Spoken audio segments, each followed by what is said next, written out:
Welcome to Shikha blog. আজি আপোনালোকৰ আগত দেখুৱাম বামী মাছৰ এটা ৰেচিপি।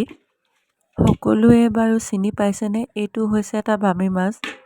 এইটো বুঢ়া বামী মাছ। এইটো এতিয়া কাটিম মই। ফাৰ্ষ্ট টাইম মাছ কাটিবলৈ লৈছোঁ। মাছটো কাটিবলৈ যথেষ্ট অসুবিধা হৈছিলে, যিহেতু মই ফাৰ্ষ্ট টাইম মাছ কাটিছোঁ আৰু মাছটো বহুত টাইট আছিলে। বহুত বছৰ পুৰণা বামী মাছ আছিলে এইটো। সেইবাবে মাছটোত বহুতো ডাঙৰ ডাঙৰ কাঁইটো আছিলে। সেয়ে কাটাৰ সময়ত মোৰ যথেষ্ট অসুবিধা হৈছিলে। এই মাছটো যেনেকৈ তেনেকৈ বনালে খাবলৈ টেষ্ট নহ'ব। আলু বা বিলাহী দি বনালে নহ'ব। এইটো পিঁয়াজ গ্ৰে কৰি মছলাতে বনাব লাগিব।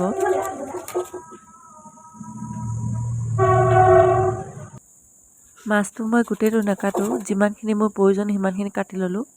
এই হৈ গৈছে, বলক তেন্তে এতিয়া বনাওঁ। দুটা ডাঙৰ পিঁয়াজ মই এনেদৰে কাটি ল'লোঁ আৰু দুটা টমেটো গ্ৰে কৰি ল'লোঁ আৰু নহৰু, আদা, পিঁয়াজ আৰু 2-3টা শুকান জলকীয়া এনেকৈ গ্ৰে কৰি ল'লোঁ। মাছৰ টুকুৰা কেইপিচ গৰম তেলত ফ্ৰাই কৰি ল'লোঁ। এনেকৈ মিঠাতেল ব্যৱহাৰ কৰিছোঁ মই।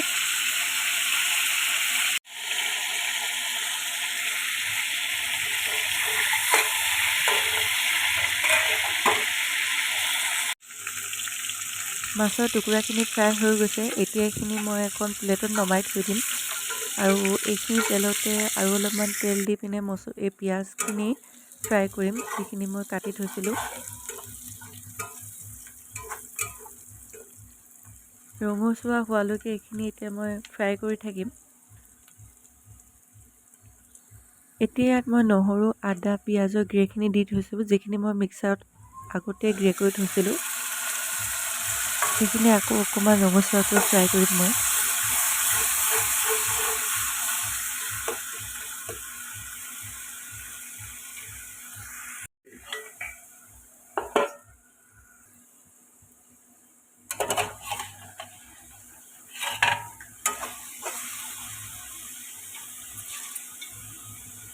এতিয়া মই ইয়াত দিম 1 চামুচ নিমখ, 1 চামুচ হালধি গুড়ি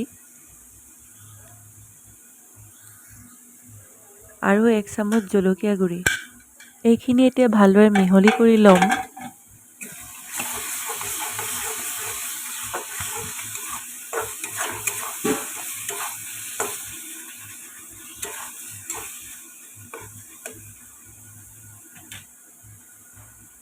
এতিয়া অলপ দেৰি ঢাকি থৈ দিম, যাতে মছলাখিনি ভালদৰে সিজে। এতিয়া মই গ্ৰে কৰি থোৱা টমেটো দুটা দি দিছোঁ ইয়াত।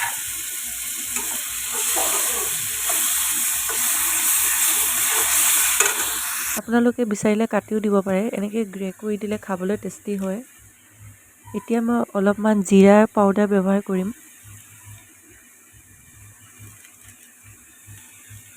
আৰু গোন্ধটো ভাল ওলাবৰ বাবে ব্যৱহাৰ কৰিম অলপমান গৰম মছলা।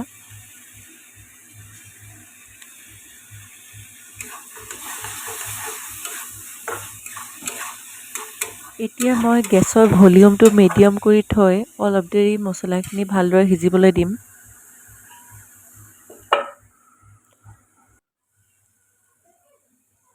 অলপমান গৰম পানী ব্যৱহাৰ কৰিছোঁ।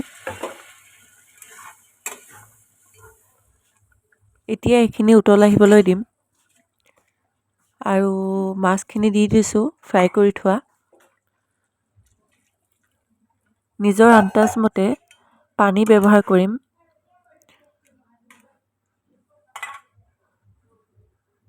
এতিয়া মই গেছটো ল' ফ্লেমত থৈ সিজিবলৈ দিছিলোঁ 10-15 মিনিটমান।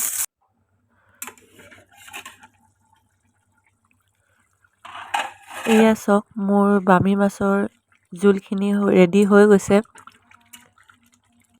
সঁচাই বহুত সুন্দৰ কালাৰ উঠিছে। এয়া চাওক।